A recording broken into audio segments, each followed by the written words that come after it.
Okay, I know that you're all dying for another endurance video. So I was like, what the fuck? I might as well do I actually have one more after this, I think.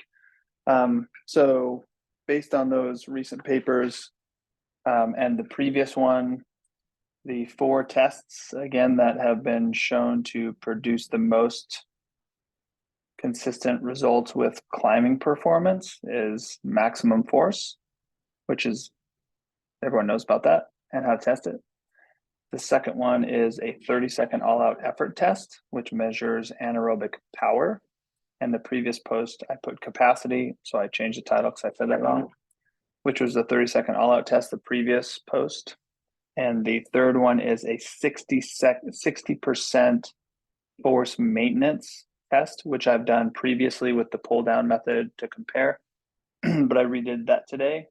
And then that's the one we're going to do today. And then the fourth one will be a 60% intermittent test, which we've done already a little bit. And I might do one more just to make it a little bit more clean.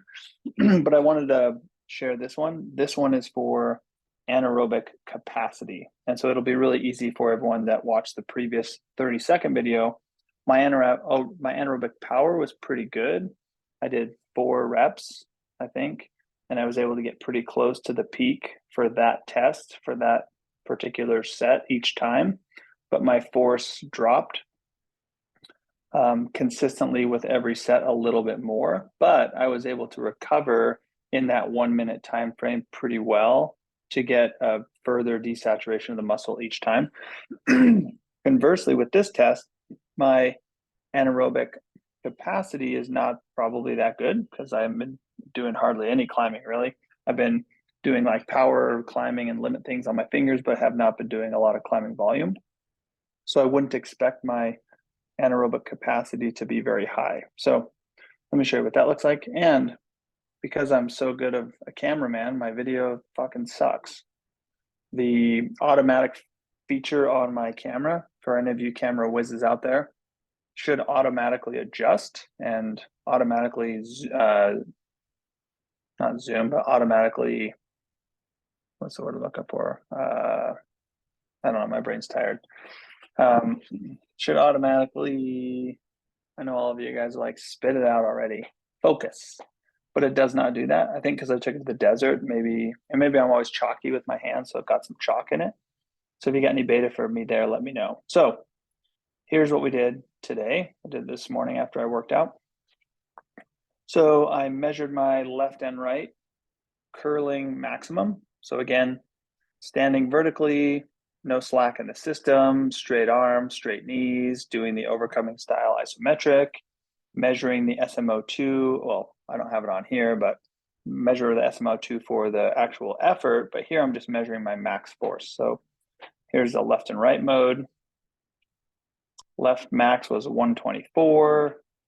And then the right max is pretty much the same, 123.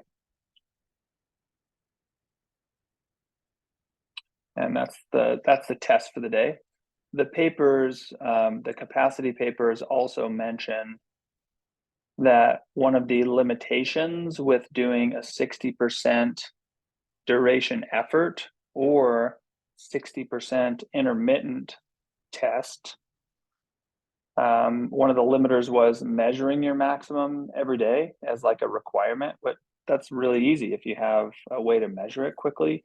If you're doing it on a fingerboard, it's not very easy for obvious reasons, but if you have the Tindeq, you want to make sure that each day that you're doing this test for testing purposes, but also doing this workout for training purposes, you measure your max every day because it'll be slightly off, but it's important to get that number.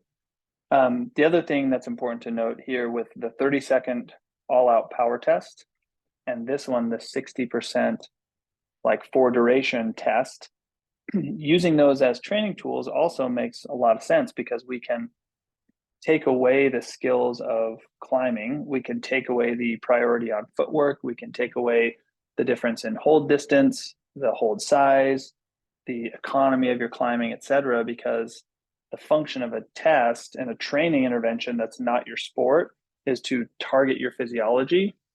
But I can't really target my physiology if I'm changing the tempo or the hold size or the distance, etc. So in terms of applying when you would apply these things, I'll do another video on like when to apply capacity stuff, which I think makes sense. But that's why we can take the research that's been done that has identified tests that make sense physiologically that do represent climbing grades and climbing, that's even hard to say these people did better on this test and they all climb better. But if there's consistently more of a power output or a capacity or a force and the people are consistently climbing greater, we can use those things as well as a way to stress the physiology. And we obviously still have to practice our sport, spend more time getting good at economy and using less force, etc., so we can perform better, obviously. So we're going to not watch this whole shitty video because it's shitty and it's blurry, but here's what I did. So I set my MVC at 124 on the left, and then I put the range at 55 to, or 56 to, it'll say at the end, 56 to 64, because the research that's been done here shows they want you to keep the force consistent until you see a 10% loss, or a 10% variation. So I created a range, obviously, so you can hit within the range. You're familiar with that at this point. So here's what I did. So you just like hook that thing down, curl your fingers into it. If you notice, you can't really tell with my unlevel edge, but I kind of twist it so my fingers are all like engaged, and you just hold it for as long as you can. And so I was not sure how long I was going to hold this for, so I accidentally left it at 60 seconds where I meant to put it at 90 seconds, where the actual name on that test says left 90 seconds, but I accidentally left it at 60 seconds. But my personal capacity was 60 seconds on the first two sets. And then on the third set, it was 30 seconds on the left, 40 seconds on the right. So pretty close. The research papers also show that the 60% effort duration was about 2 to 2.5 times the length of the 30-second efforts too. So it's pretty consistent. Mine was maybe a little bit lower. Okay, so just like the 30-second all-out effort test, we're just gonna stay within that range and hold it. Okay, so when we say anaerobic capacity versus anaerobic power, the anaerobic power test was essentially 30 seconds as hard as I can. I'm utilizing the inorganic phosphates, phosphocreatine locally, and I'm using, available glucose in the bloodstream or locally there. It's not long enough to break down glycogen, so it's not a glycolytic process, but it's a strict anaerobic efficiency power process. But in order to get that power output and that quick demand, I need to use a lot of muscle fibers, which is why with the 30-second test, we do all out effort. With the 60% capacity test, now it's like, what's the capacity in the muscle and in the energy systems to tolerate 60% of your maximum? How long can you do that for? That's why we can say this is more of a capacity test, where the power test is more not really a velocity measure or a rate of force measure. It's more of a energy system power out power, if that makes sense to people. Okay, so here's set number 2. Pretty much the same as set 1, so we won't watch it. It's pretty boring. I think it's kind of fun to do this test. It's interesting to just hit the force and just hold it there for the test. So let's go through there. This one I put at 90 seconds because I was like, fuck, I put it at 60. Maybe I can go longer. And you can see right there, it stopped at like 94 seconds. Like I was pumped.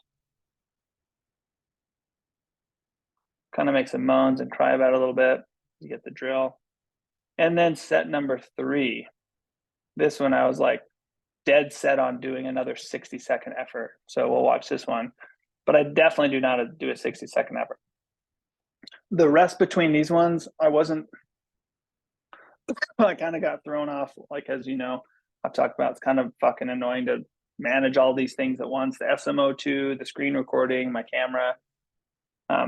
So I wasn't as like, I need to get another stopwatch because I'm like using all my devices where I would normally get the time, where I was looking at the SMO2 monitor because it actually shows, I'll stop this for a second, where it actually shows the time, the total time of the workout. So I like make note of it and then try and say, okay, at about this time, whatever. But I was trying to rest like 2 minutes between. But as you'll see from the graphs, 2 minutes wasn't long enough. Okay, so let me back this up because I was talking. So this one, I end at like, I guess it was a little further than 30 seconds. Or I think the graph was just off.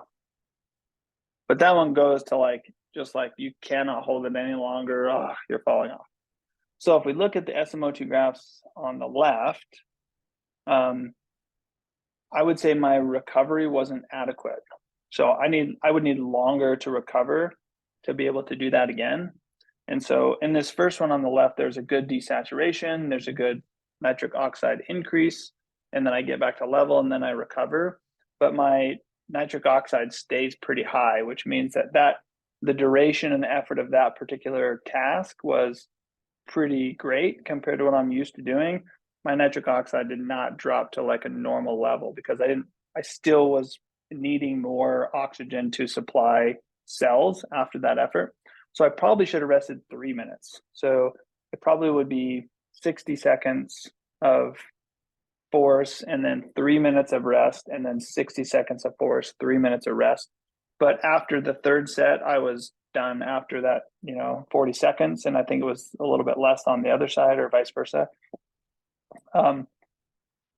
The duration was different. So my anaerobic capacity is not good, like I mentioned, not surprised by that at all, but I would be interested to see if those of you who are sport climbers can do 4 or 5 sets of this and keep your force consistent for that 60% effort and what your total time is until yours dropped. Mine was easy math. It looks clean that it was twice as long as the 30-second. So yeah, interested to see what you guys think there. But for me, I get less desaturation on the subsequent sets because I did not recover adequately, so I don't get as big of a drop. So, and then the very last thing I want to show you is the left and right, and they're pretty similar. Here's my graphs. So the left is on the top, the right is on the bottom. The first were the same. It was very weird. The first one was 60-second, like pumped at 60 seconds. On the second one on the right, 60 seconds. The third one on the right, I went a little bit further, but then I depleted pretty quickly. And on the left, it looks like it was 35-ish seconds. And on the right, it was like 45 seconds. So maybe 10 seconds more on the right. But ultimately, my capacity is not great. So maybe what we would do is we would double or triple the work time for the rest, right? So if your duration for 60% holding was 90 seconds, maybe you rest 3 minutes and then you do it again, see what you can get. If you could do it for 2 minutes, it would be fucking boss. Maybe you rest for 4 minutes. So I'm not really sure about the recovery time here using this for a training intervention. Again, the research that's been done on this is just like does one set for the test and see what the duration is. And they do the same measurement. So they calculate the average and then they calculate the force time interval. So my average on the right was 72. My average on the left was 74, pretty similar, same time frame. For the second set, my average on the left was 31. I think that one's fucked up because the time was 90 seconds. So it shows like 30 seconds of no force. So that one doesn't count. And the right second one was 71. So pretty similar to the first one. And then if we look at the third one, my peak force obviously will be the same because we're not looking for peak.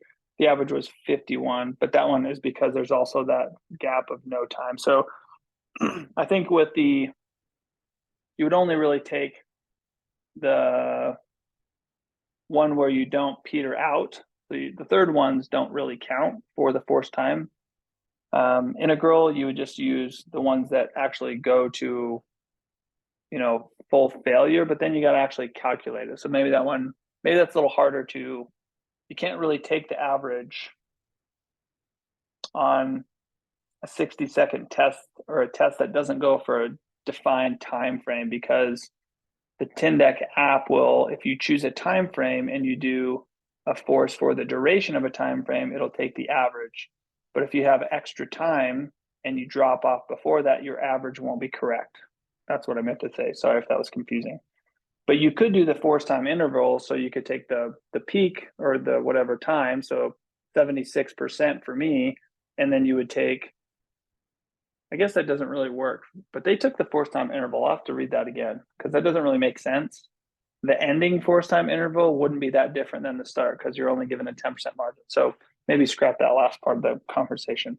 So those of you that are sport climbers, have some fitness, try this. Let me know how you respond. It was a little bit more miserable than the 30-second test, I think. I'm a little bit more fatigued, like in the wrist from doing that, holding this constantly for another 30 seconds. So interested to see what you guys think about that. All right. Have a good day.